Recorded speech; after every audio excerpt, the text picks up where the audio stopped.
And if one is not to farm at a loss, one must employ serf labor, or hired laborers, which is almost the same thing, or put it on a peasant footing. That is, work the fields oneself and with one's family. There is no middle path, but in those days I did not go into such subtleties. I did not leave a clod of earth unturned. I gathered together all the peasants, men and women from the neighboring villages. The work went on at a tremendous pace. I myself plowed and sowed and reaped and was bored doing it and frowned with disgust like a village cat driven by hunger to eat cucumbers in the kitchen garden. My body ached and I slept as I walked. At first, it seemed to me that I could easily reconcile this life of toil with my cultured habits.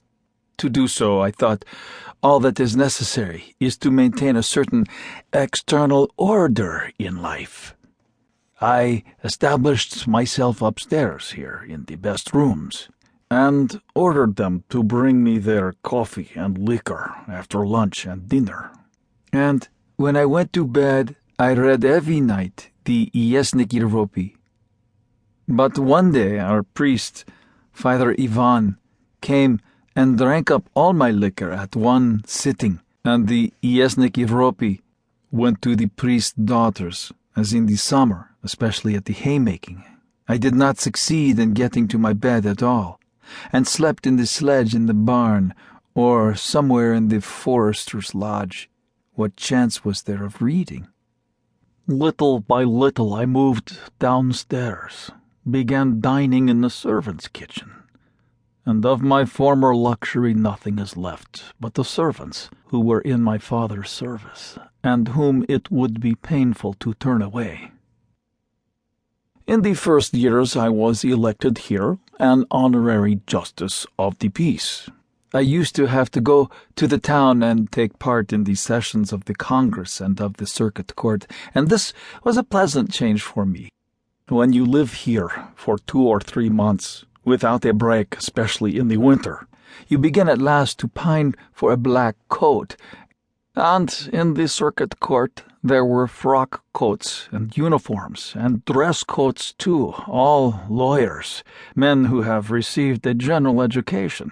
I had someone to talk to.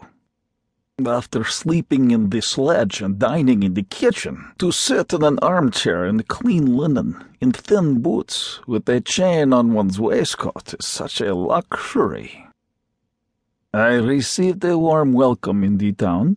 I made friends eagerly, and of all my acquaintanceships, the most intimate, and to tell the truth, the most agreeable to me was my acquaintance with Luganovich, the vice president of the Circuit Court. You both know him, a most charming personality. It all happened just after a celebrated case of incendiarism. The preliminary investigation lasted 2 days. We were exhausted. Luganovich looked at me and said, "Look here, come round to dinner with me." This was unexpected, as I knew Luganovich very little, only officially, and I had never been to his house.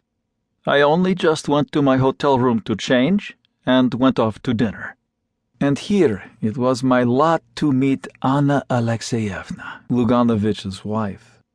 At that time she was still very young, not more than 22, and her first baby had been born just 6 months before. It is all a thing of the past.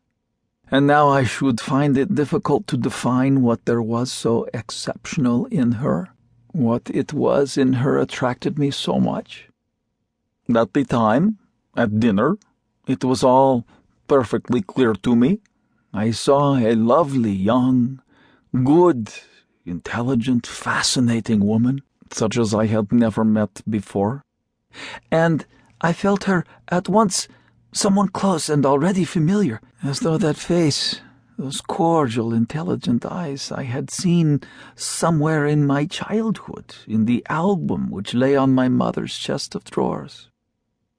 4 Jews were charged with being incendiaries, were regarded as a gang of robbers, and, to my mind, quite groundlessly.